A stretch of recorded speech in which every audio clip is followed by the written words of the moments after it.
Sir പിന്നെ ഈ kind of ഒരു ഫിലിം മേക്കിംഗ് ഉണ്ടല്ലോ, ഇപ്പം എന്താ പറയുക, ഒരു കുറച്ച് ഇൻസിഡൻസിനെ ഒരു ചെയിനായിട്ടൊരു ചെയ്യുന്ന രീതി. ഇപ്പോൾ ആക്ഷൻ ഹീറോ ബിജു ആയാലും ഒത്തിരി ഇൻസിഡൻസ് ചേർത്തൊരു പടമാണ്, പൂമരമായാലും ഒരുപാട് ഇൻസിഡൻസ് ചേർത്തൊരു പടമാണ്. ഈ പടം നോക്കുവാണെങ്കിലും പല പല ക്യാരക്ടേഴ്സ് വരുന്നു, അതൊരു ചെയിനാണ്, ഇൻസിഡൻസിൻ്റെ ഒരു ചെയിനാണ് കാണിക്കുന്നത്. ഈ ഒരു ടൈപ്പ് ഓഫ് ഫിലിം മേക്കിൻ്റെ ഒരു ഇൻസ്പിറേഷൻ എന്താണ്? അല്ല, ഞാൻ അതൊരു പലതരത്തിൽ പോകാം. ഇതൊരു കുറച്ചുകൂടി ക്യാരക്ടർ ഡ്രിവൺ ആണ് ഈ സിനിമ. ഇതൊരു സ്പേസ് സെൻട്രിക് ക്യാരക്ടർ ഡ്രിവൺ ഒരു സിനിമ ആയതുകൊണ്ടാണ് ഇതിങ്ങനെ ചെയ്തത്.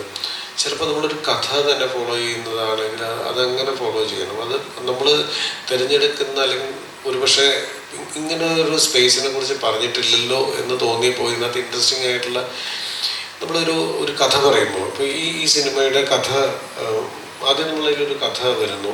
ആ കഥയെ നമ്മൾ തിരക്കഥ രൂപത്തിലേക്ക് ആക്കുകയാണല്ലോ ചെയ്യുന്നത്. ഈ സിനിമയുടെ ഇത് നമ്മൾ സിനിമ കണ്ടുപോയിട്ട് scene to scene to scene to scene പറഞ്ഞു പോയി കഴിഞ്ഞാൽ ഇതിൻ്റെ കഥ എന്ന് പറയാൻ നമുക്ക് പറ്റില്ല. കാരണം ഈ സിനിമ കണ്ട അതേ ലീനിയർ ലൈനിൽ പറഞ്ഞു പോയി കഴിഞ്ഞാൽ നമ്മൾ കഥ പറയാൻ കൺഫ്യൂസ്ഡ് ആണ്. ഒരു സ്ഥലത്ത് ഒരു കരിമില്ലുകാരനെ കാണിക്കുന്നു, അടുത്ത സ്ഥലത്ത് ഇന്ന കഥാപാത്രം വരുന്നു, അടുത്ത സ്ഥലത്ത് ഇന്ന കഥാപാത്രം വരുന്നു, കുറച്ച് നേരം കഴിയുമ്പോൾ സ്പാ കാണിക്കുന്നു, അവിടെ ഇന്ന കഥാപാത്രം വരുന്നു, ഇന്ന കഥാപാത്രം വരുന്നു, ഇന്ന കഥാപാത്രം വരുന്നു, അവസാനം ഇന്ന കഥാപാത്രം വരുന്നു മട്ടിലാണിത് പറഞ്ഞു പോകുന്നതെങ്കിൽ ഇതിൻ്റെ കഥ പറയാൻ പാടായിരിക്കും. ഇതിൻ്റെ എന്താ പറയുക, ഒരു റിവേഴ്സ് നരേറ്റീവിൽ ഇതിൻ്റെ കഥ പറയാൻ പറ്റുള്ളൂ. കഥ പറയാൻ ഞാൻ സ്ട്രെയിറ്റ് നരേറ്റീവിലാണ് പറഞ്ഞത്. റിവേഴ്സ് നരേറ്റീവിൽ ഒരു സ്പായിൽ ഒരു പകൽ വെടിവെപ്പ് നടന്നു, ഒരു സ്പായിൽ ഒരു പകൽ വെടിവെപ്പ് നടന്നു. അപ്പോൾ ആ സ്പായിൽ ഈ സ്പാ എത്തരത്തിലുള്ള സ്പായാണ്, അത് നടത്തുന്നവരാരൊക്കെയാണ്, അവിടെ ഉള്ളവരാരൊക്കെയാണ്, അവിടെ വരുന്നത് സാധാരണ എത്തരത്തിലുള്ള മനുഷ്യന്മാരാണ്, ആ വന്ന ഏത് മനുഷ്യരാണ് ഈ വെടിവെപ്പിലേക്ക് ഇതിനെ നയിച്ചത് എന്നുള്ളതാണ് കഥ. കഥ പറയുമ്പോൾ ഇതാണ്, ഇത് റിവേഴ്സ് നെറേറ്റീവാണ്. കഥ പറയുന്ന ഒരു സ്പായിലൊരു വെടിവെപ്പ് നടന്നു, ആ സ്ഥലത്ത് വരുന്നവരാരാണ്, ഈ സ്പാ എന്നുള്ളതാണ് കഥ. അതുമായിട്ട് ബന്ധപ്പെട്ട് നിൽക്കുന്ന കഥയാണ്. പക്ഷേ ഇത് ഞാൻ സ്ട്രെയിറ്റ് ഈ നറേറ്റീവിൽ ഞാൻ പറയുകയാണെങ്കിൽ അത് ഞാൻ വെടിവെപ്പ് കാണിച്ചിട്ട് ഈ സിനിമയുടെ സീനുകൾ ഉണ്ടാക്കി ഇതൊരു ഇൻവെസ്റ്റിഗേഷൻ സിനിമ പോലെ ആയിപ്പോവും. അതുകൊണ്ട് ഞാൻ അതിന് മുതലായിരുന്നു. അപ്പോൾ എനിക്ക് ഡീറ്റെയിലിംഗ് കിട്ടില്ല, ഈ ക്യാരക്ടേഴ്സിൻ്റെ ഫൺ കിട്ടില്ല. ഫൺ ജനറേറ്റ് ആവണമെങ്കിൽ ഈ വരുന്ന ഓരോ കഥാപാത്രങ്ങളുടെയും ഈ പറയുന്ന ഈ ഫാൻറ്റസീസും, അല്ലെങ്കിൽ ഇവരുടെ ഫ്രസ്ട്രേഷൻ, അല്ലെങ്കിൽ ഇവരുടെ ഡിസയർ, അല്ലെങ്കിൽ ഇവരുടെ ഇതെല്ലാം കൂടെ എനിക്ക് കാണിക്കണമെങ്കിൽ എനിക്ക് ഇതാണെന്ന് പെട്ടെന്ന് തോന്നി. നമ്മളൊരു കഥ എടുക്കുമ്പോൾ പല രീതിയിൽ ആലോചിച്ച് പോകും. സ്ക്രിപ്റ്റ് ഇങ്ങനെ ചെയ്യണോ, ഇവിടുന്ന് തുടങ്ങണോ, അവിടുന്ന് തുടങ്ങണം, മിഡിലിൽ തുടങ്ങണം, അല്ലെങ്കിൽ ഈ ക്യാരക്ടേഴ്സിൻ്റെ എൻട്രി എവിടുന്ന് വേണം, എക്സിറ്റ് എങ്ങനെ വേണം എന്ന് പല രീതിയിൽ തിരക്കഥകൾ എഴുതുമ്പോൾ ഇതിന് സീക്വൻസുകൾ പെർഫോം ചെയ്യാനുള്ള സാധ്യതകൾ എന്തൊക്കെയാണെന്ന് നമ്മൾ ആലോചിക്കും. അങ്ങനെ വരുമ്പോഴാണ് നമ്മൾ ഈ ലൈനിലേക്ക് എത്തിയത്. അത് മനഃപൂർവ്വം ഇങ്ങനെ ചെയ്യാമെന്ന് വിചാരിച്ച് ചെയ്യുന്നതല്ല. ബേസ് സംഭവം നമ്മൾ പിന്നെ സ്ട്രക്ചർ ചെയ്യുമ്പോൾ ഇങ്ങനെ വരുന്നതല്ല. ഇങ്ങനെ തന്നെ ആയിക്കൊള്ളുന്നില്ല എല്ലാ കഥകളും. സാർ അതുപോലെ തന്നെ ഇപ്പം അഡൽട്ട്ഹുഡ് സർട്ടിഫിക്കറ്റിനോട് മലയാളികളുടെ ഒരു മനോഭാവമുണ്ട്. ഇപ്പം എക്സാമ്പിൾ ഇപ്പം ഒരു 2 മാസം മുന്നേ ഞങ്ങളൊരു പടത്തിൻ്റെ തിയേറ്റർ വിസിറ്റിന് പോയി. അപ്പോൾ ആ സമയത്തായാലും ആർട്ടിസ്റ്റിൻ്റെ മുഖത്ത് നോക്കി ഒരാൾ പറഞ്ഞ കാര്യമാണ്, അതായത് അഡൽട്ട്ഹുഡ് സർട്ടിഫിക്കറ്റ് കിട്ടിയ പടം ഒന്ന് ആലോചിക്കണം.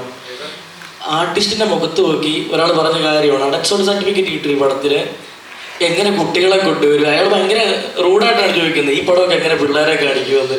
അല്ല, നമുക്ക് അതായത് ഓരോ ഒരു മനുഷ്യനെ ഒരു കാര്യത്തെ എങ്ങനെ കാണുന്നു എന്നുള്ളതിനെ അങ്ങനെ കാണരുതെന്നോ, ഓരോ മനുഷ്യരും ഓരോ തരത്തിലാണ് ഓരോ കാര്യങ്ങളെ കാണുന്നത്. അത് വളരെ പേഴ്സണലാണ്, വളരെ ഇൻഡിവിജ്വലാണ്. അപ്പോൾ ഒരാൾക്ക് തോന്നുകയാണ് ഈ കണ്ടത് ശരിയല്ല എന്നാണ് അയാളുടെ പെർസ്പെക്റ്റീവിലായിരിക്കും തോന്നുന്നത്. അയാളുടെ വ്യക്തിത്വത്തിൽ അങ്ങനെയാണ് തോന്നുന്നത്. അതിന് തെറ്റ് പറയാൻ പറ്റില്ല. അദ്ദേഹത്തിന് അങ്ങനെയാണ് തോന്നിയിട്ടുള്ളത്. മറ്റൊരാൾക്ക് വേറെ രീതിയിലായിരിക്കും. അങ്ങനെ ഡിഫറെൻറ്റ് മനുഷ്യന്മാരാണല്ലോ. ഡിഫറെൻറ്റ് മനുഷ്യന്മാർ ഡിഫറെൻറ്റ് രീതിയിലായിരിക്കും കാഴ്ചകൾ കാണുക.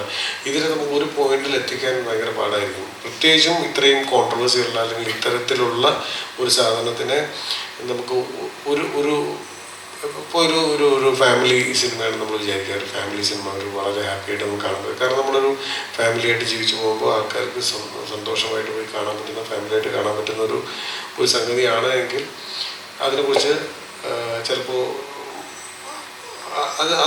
അത് വേറെ തരത്തിൽ ആളുകൾ ആസ്വദിക്കും. ഇത് കുറച്ചുകൂടെ ഇത് വേറെ തരം